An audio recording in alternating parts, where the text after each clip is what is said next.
নমস্কার। ভগবানের অশেষ কৃপা এবং আশীর্বাদে আপনারা এবং আপনাদের পরিবারের সকলে নিশ্চয়ই খুব ভালো আছেন, খুব সুস্থ আছেন। পূজা পাঠ ইউটিউব চ্যানেলে আপনাদের সকলকে স্বাগত জানাই। আজকে আমি আপনাদেরকে ব্যবহারিক প্রয়োগের মাধ্যমে দেখাতে চলেছি কিভাবে সামানার্ঘ্য স্থাপন করতে হয়। সামানার্ঘ্য স্থাপন করার জন্য প্রথমেই একটি কুশ অথবা বেলপাতা অথবা পুষ্পের বোঁটা দ্বারা অথবা নিজের মধ্যমা অঙ্গুলির দ্বারা প্রথমেই একটি নিজের সম্মুখে অর্থাৎ নিজের সামনে বাম দিকে একটি ত্রিকোণ মণ্ডল অঙ্কন করে নিতে হবে। এই ত্রিকোণ মণ্ডলের চারিপাশে বৃত্ত অঙ্কন করে নিতে হবে। এই বৃত্তের উপরে একটি চতুষ্কোণ মণ্ডল অঙ্কন করে নিতে হবে। এবারে এই মণ্ডলের উপরে পূজা করতে হবে।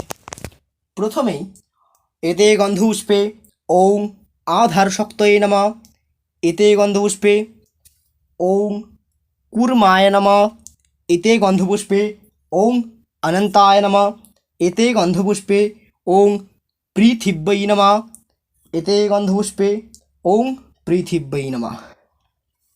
এরপর ওং ঐং বং অস্ত্রায় ফট এই মন্ত্রে কোষা সামান্য একটু ধুইয়া লইয়া এই মণ্ডলের ওপর স্থাপন করতে হবে এবং ওং মন্ত্রে এই কোষা জলপূর্ণ করতে হবে। এরপর গন্ধপুষ্প দ্বারা এই অর্ঘ্যপাত্রের জলে আমাদেরকে পূজা করতে হবে।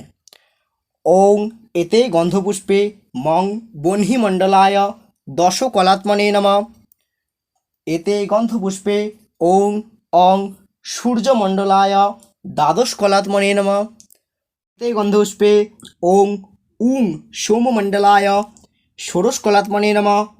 এরপর এই পাত্রের জলের ওপর বিল্বপত্র, গন্ধপুষ্প এবং তুর্বা এছাড়াও অক্ষত অর্থাৎ আতপ চাল এছাড়াও বড় এলাচ, লবঙ্গ, দারচিনি, কর্পূর দেওয়া যেতে পারে। এরপর এই কোষার ওপর ধেনু মুদ্রা দ্বারা অমৃতিকরণ, মৎস্য মুদ্রা দ্বারা আচ্ছাদন এবং অঙ্কুশ মুদ্রা দ্বারা সকল তীর্থের আহ্বান করতে হবে। ওং গঙ্গে চ যমুনে চৈব গোদাবরী সরস্বতী নর্মদে সিন্ধু কাবেরী জল অস্মিন সন্নিধিং কুরু। এরপর এই অর্ঘ্যপাত্রের জলের ওপর ওং মন্ত্র এবং গায়ত্রী মন্ত্র 10 বার যথাসাধ্য জপ করবেন।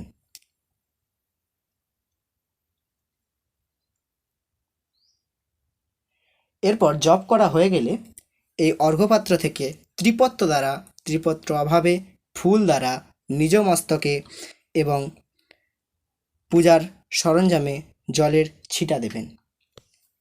সামানার্ঘ্য স্থাপন সম্পন্ন। ভিডিওটি যদি ভালো লেগে থাকে একটি লাইক প্রদান করবেন এবং চ্যানেলটিকে সাবস্ক্রাইব করে আমাদের পাশে থাকবেন এবং এরকমই পূজা পাঠের ভিডিও পেতে আমাদের চ্যানেলটিকে সাবস্ক্রাইব করে বেল নোটিফিকেশান প্রেস করে রাখবেন এবং কমেন্টে আপনাদের মতামত জানাবেন।